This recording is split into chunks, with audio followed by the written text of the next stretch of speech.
세계 최고 수준의 저출산 고령화로 인구가 빠르게 줄어드는 이른바 축소사회 대응을 위해 방송인 사유리 씨와 같은 비혼 출산 등 다양한 가족 형태가 법으로 인정될 것으로 보입니다.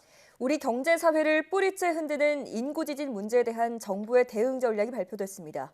보도에 김상우 기자입니다. 꼭 해보고 싶은 거 있어? 임신, 그리고 출산.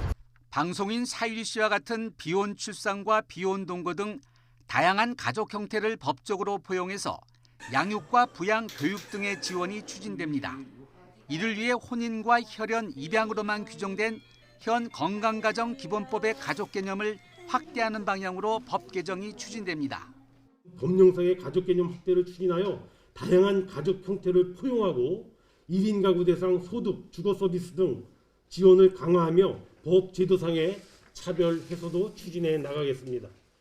한국의 심각한 저출산과 고령화에 대해 인구절벽, 인구지진, 인구재앙 등 다양한 표현이 쏟아지는 가운데 정부는 축소사회 도래로 문제가 속출하고 있다며 총론적인 전략 일부를 발표했습니다. 합계 출산율은 2년 내리 세계 최하위인데다 세계에서 가장 빠른 속도로 고령화가 진행되면서 오는 2025년 65세 이상 인구 비율이 20%가 넘는 초고령 사회 진입이 예상되기 때문입니다. 우리 사회는 인구 자연 감소, 초고령 사회의 임박, 지역 소멸 현상 등 소위 3대 인구 지진 징후를 그 어떤 나라보다도 생생하게 경험 중에 있습니다.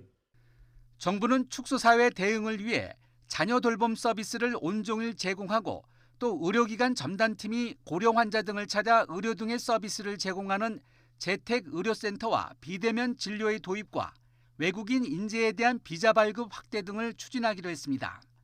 특히 청년 취업 문제와 맞물려 있는 고령층의 고용 활성화 방안 논의도 시작하는 등 오는 9월까지 4차례에 걸쳐 부문별 세부안을 발표하기로 했습니다.